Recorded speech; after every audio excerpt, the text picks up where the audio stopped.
By clicking on this video, you recognize yourself as a Survivor superfan, an individual that doesn't just watch Survivor every week, but they're always craving more from this TV show. And you probably have a majority of these players' names memorized. Today, we are going to test that theory as we embark on a crazy adventure ranking all the new era Survivor players from worst to best. Starting things out in the worst tier, we have Jackson Fox. Starting things out on a sour note, just like how when looking back at it, Survivor 42 also started out having Jackson Fox medically evacuated out of the game due to lying to production about his medication, not only taking a spot away from a different person who has the dream of playing Survivor, but it also put his tribe at a huge disadvantage to start the game. But jumping back one season prior to Survivor 41, we have number 71, Sarah Wilson. For obvious reasons, you can expect the first boots of the season to take a majority of the placements early on, and it's for good reason. They did bad on Survivor. If we are going to be as objective as possible, that's what we need to do. Episode 1 of Survivor 41 was a double boot episode, so technically she wasn't the first person voted out. We'll be saving that person for a little bit later, but Sarah was voted out of the first new era Survivor season on episode 1. And while we're talking about this infamous new era of Survivor, we need to bring up, for better or for worse, Survivor changed forever with the introduction of the new era. Most things people would argue are for the worst, but that's besides the point. In terms of the characters and players, there was 3 very key improvements that were made. Number 1, the diversity mandate, making sure people from all walks of life were playing Survivor. Number 2, consistent editing of the players, so none of the players were forgotten about. Obviously, there's a big exception, and we'll be talking about her soon. And finally, allowing Canadians to play the greatest game in the world. So with that said, when going through these rankings, we are including all the players from Survivor 41, Survivor 42, Survivor 43, and Survivor 44. If you're good at math, then you know that means our job today is ranking 72 players from worst to best. And before everyone starts yelling at me in the comments, although I view this as the only correct ranking of these players, there's going to be moments where the rankings get a little bit subjective, so please try to stay calm in the comments down below and let me know what you think of my rankings and what your rankings look like. As we move into number 70, Mariah Sharon. Ultimately, this is just a bad bounce for Mariah as she was placed on the same tribe as Jackson Fox, meaning after already beating down a tribe member on day 5, they couldn't risk losing another challenge. And with Mariah being the older mom on the season, she was the one that needed to go. And keeping things simple and easy to follow at number 69, Mariah Young. Same exact reason as Mariah from Survivor 42, we are now talking about Mariah from Survivor 43. This one personally hurts me as I was pumped to see Mariah play Survivor with all her fun pre-season press, but a major flaw with the new era of Survivor and these 3 tribe formats is the necessity to keep the tribe strong, and for whatever reason the perception of Mariah from her tribe was making her out to be the weakest member. But we are jumping back into Survivor 42 with the classic nerd archetype with number 68, Zach Wordenberger. This Adam Klein clone was seen to have tons of winner potential during the pre-season with the visual resemblance to Adam Klein, the obvious superfan energy, and it's kinda crazy he even does Survivor casting help the same way Adam Klein does. And although I rank Survivor 42 as one of the better new era seasons, we already have mentioned 3 players from that season at the bottom of our list, and we are adding another one at number 67, Jenny Kim. So if you're keeping track so far, that means we have 1 person from Survivor 41, 4 people from Survivor 42, 1 person from Survivor 43, and we are yet to rank anyone from Survivor 44. Jenny is the first person we are talking about that I think I might get some people disagreeing with me in the comments for. Jenny showed tons of potential for being a strong Survivor player, but got stuck in a messy situation of the new era Survivor, making people lose their votes with small tribes. If you remember this insane tribal council we had, multiple people being unable to vote, and a crazy tiebreaker consensus saw Jenny voted out. Before we get to that though, we have another Survivor first. There were only 2 votes cast, which means 2 people did not vote. Number 66, Eric Abraham. This is where things are getting a little tricky, as Abraham was the very first boot of the new era of Survivor in season 41. So you would think I would rank him in dead last because of this. But with chatting Survivor with him a little while ago, I wouldn't be able to do that and live with myself. He is the best Russell in the Survivor community, hands down.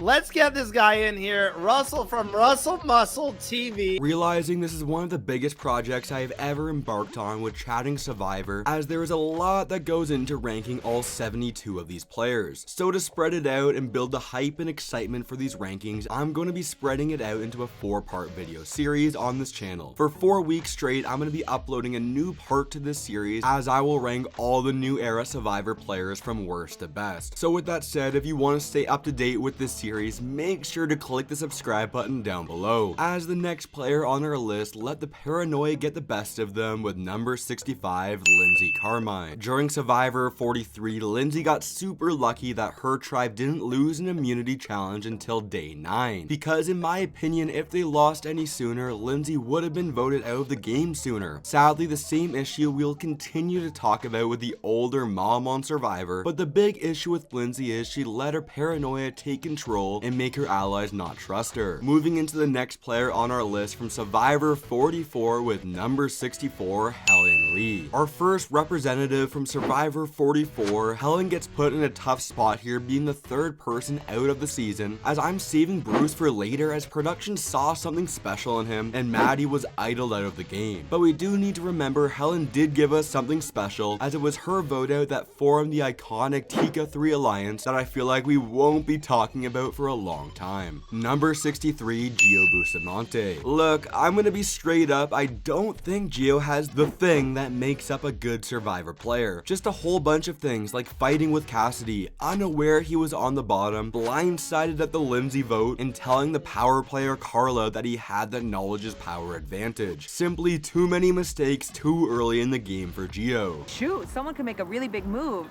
But then I paused and I said, yeah, someone could make a really big move on me.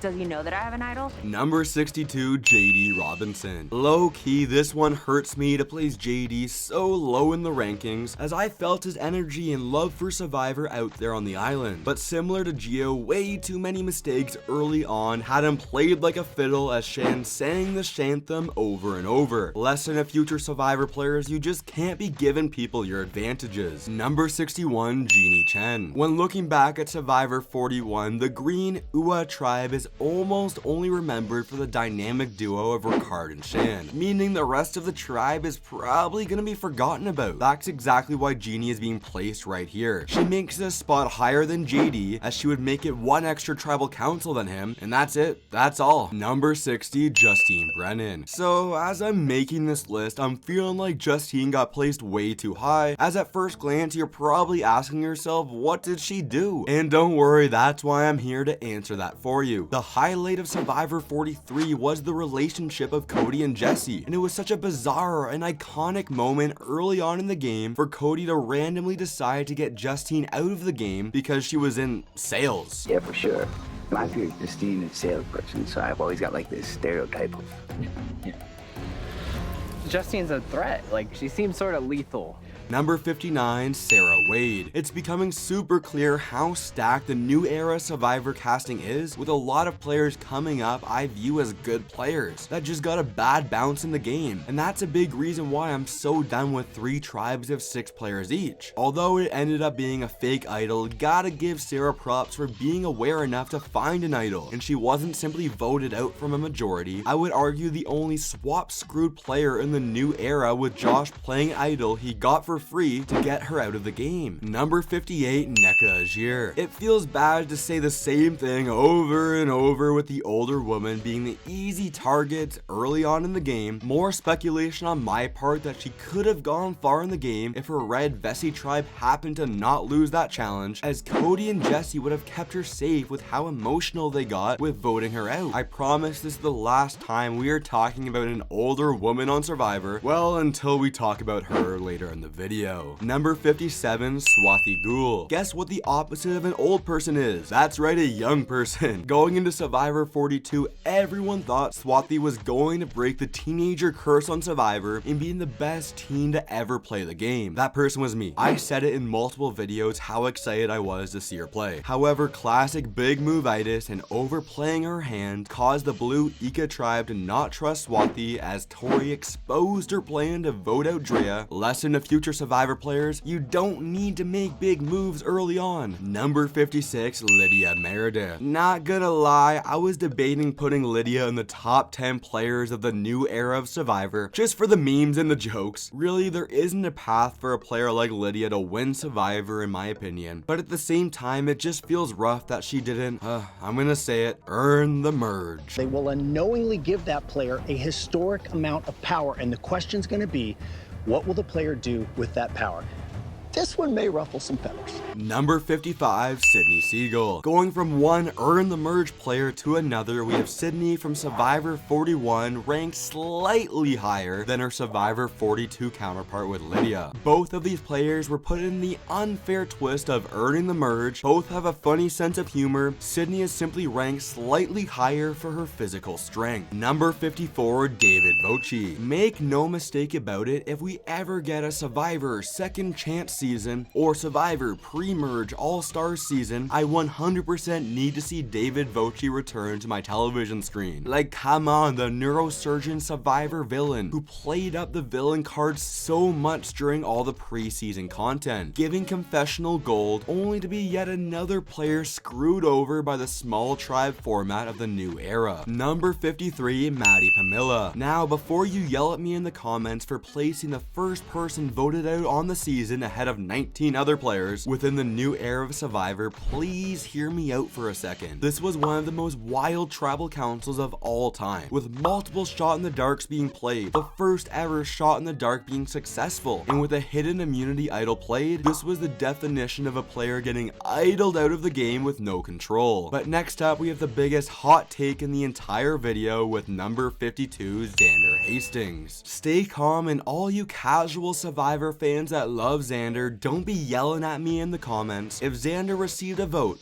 like a single vote at the final tribal council, I would have placed him much higher. The issue is nobody in the game respected how he played strategically and socially. This was just an awful mistake from the Survivor producers overhyping his game. Number 51, Janine Zhang. And although she made the merge, the next person on our rankings placed worse than her, so I kinda need to explain them together. Number 50, Dwight Moore. I decided to place these two players back to back the way I did in these rankings. Well, because first of all, they were both made a fool by Jesse stealing Janine's idol, and no one in the game having any clue of this. But during the pre-merge, Dwight was able to survive 2 separate tribal councils where Janine only attended the first of the season. Number 49, Claire Rafson. Although she only survived 7 days in the game and sat out of 3 consecutive immunity challenges, it's the small things about Claire's game that place her in the 49th spot, like exposing the various advantages and trying to make an ally with the other players sitting out of the game. To the island show you anything when you got back? She said she lost her vote, so we don't even know if she got it. He showed us a thing that said I lost my vote, so